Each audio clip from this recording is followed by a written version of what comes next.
140 evening ന്യൂസിലേക്ക് ഏവർക്കും സ്വാഗതം. ആദ്യം പ്രധാന വാർത്തകൾ. മയ്യനാട് പാർത്ഥസാരഥി ഭീതി പരത്തിയത് മണിക്കൂറുകളോളം, ഒടുവിൽ മയക്കുവെടി വെച്ച് നിയന്ത്രണ വിധേയമാക്കി. വേനൽ മഴ വന്നതോടെ സംസ്ഥാനത്തിന് പവർക്കട്ടിന് സാധ്യതയില്ലെന്ന് വൈദ്യുതി മന്ത്രി കെ കൃഷ്ണൻകുട്ടി. ദിവസങ്ങൾക്ക് മുമ്പ് കാണാതായ യുവാവിനെ പൊതുകിണറിൽ മരിച്ച നിലയിൽ കണ്ടെത്തി. ചിറക് വിരിച്ച് രാജ്യത്തെ ആദ്യ വാണിജ്യ സീപ്ലെയിൻ സർവീസ്. തിരുവനന്തപുരത്ത് തെരുവ് നായയുടെ ആക്രമണത്തിൽ 12 പേർക്ക് പരിക്ക്.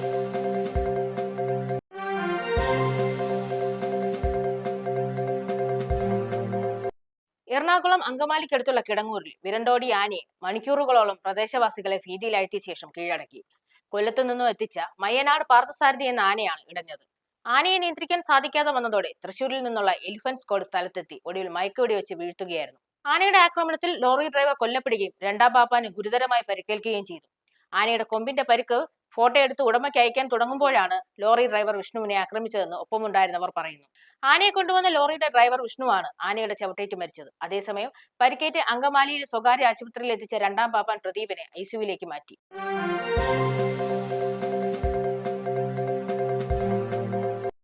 വേനൽ മഴ വന്നതോടെ സംസ്ഥാനത്തിന് പവർക്കട്ടിന് സാധ്യതയില്ലെന്ന് വൈദ്യുതി മന്ത്രി കെ കൃഷ്ണൻകുട്ടി.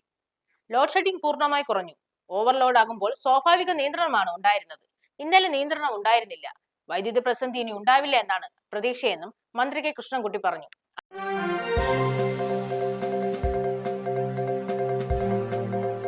ദിവസങ്ങൾക്ക് മുമ്പ് കാണാതായ യുവാവിനെ പൊതുകിണറിൽ മരിച്ച നിലയിൽ കണ്ടെത്തി. ചീരാൽ വരിക്കേരി പണിയ ഉന്നതിയിലെ ഹരീഷിനെയാണ് ഇന്ന് രാവിലെ 11:30യോടെ വീടിന് സമീപത്തെ പൊതുകിണറ്റിൽ മരിച്ച നിലയിൽ കണ്ടെത്തിയത്. ഹരീഷിനെ കഴിഞ്ഞ ഞായറാഴ്ച രാത്രി മുതൽ കാണാതായിരുന്നു. തുടർന്ന് പോലീസും ബന്ധുക്കളും നാട്ടുകാരും തിരച്ചിൽ നടത്തിയെങ്കിലും കണ്ടെത്താനായില്ല. നാട്ടുകാരുടെയും പോലീസിന്റെയും അന്വേഷണം പുരോഗമിക്കവെയാണ് വെള്ളിയാഴ്ച രാവിലെ കിണറിൽ മൃതദേഹം കണ്ടെത്തിയത്. സുൽത്താൻ ബത്തേരിയിൽ നിന്ന് ഫയർഫോഴ്സ് എത്തിയാണ് മൃതദേഹം പുറത്തെടുത്തത്.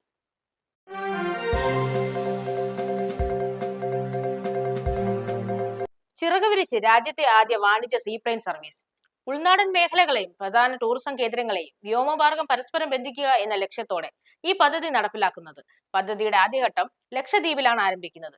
വിവിധ ദ്വീപുകളെ തമ്മിലും ദ്വീപുകളെ പ്രധാന ഇന്ത്യൻ ഭൂപ്രദേശവുമായും ബന്ധിപ്പിക്കുന്ന രീതിയിലാണ് സർവീസുകൾ. കുറഞ്ഞത് 5 ദ്വീപുകളെങ്കിലും തമ്മിൽ ബന്ധിപ്പിക്കാനാണ് പദ്ധതിയുടെ ലക്ഷ്യം. ഇത് ലക്ഷദ്വീപ് പോലെയുള്ള എത്തിച്ചേരാൻ പ്രയാസമുള്ള പ്രദേശങ്ങളിലെ യാത്രാ സൗകര്യങ്ങൾ ഗണ്യമായി വർദ്ധിപ്പിക്കും.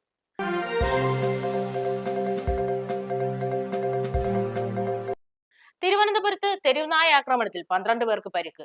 പൂവച്ചലിലാണ് തെരുവുനായയുടെ ആക്രമണം ഉണ്ടായത്. നായയെ നാട്ടുകാർ അടിച്ചു കൊന്നു. പൂവച്ചൽ പഞ്ചായത്തിലെ 3 വാർഡുകളിലായിരുന്നു നായയുടെ ആക്രമണം. കടിയേറ്റവരുടെ മുഖത്തും കൈക്കാലുകളിലും ആഴത്തിലുള്ള മുറിവുകളാണുള്ളത്. വളർത്തുനായകളെയും കോഴികളെയും നായ ആക്രമിച്ചിരുന്നു. പേവിഷബാധയുടെ ലക്ഷണങ്ങൾ കാണിച്ചിരുന്നതായും നാട്ടുകാർ പറയുന്നു.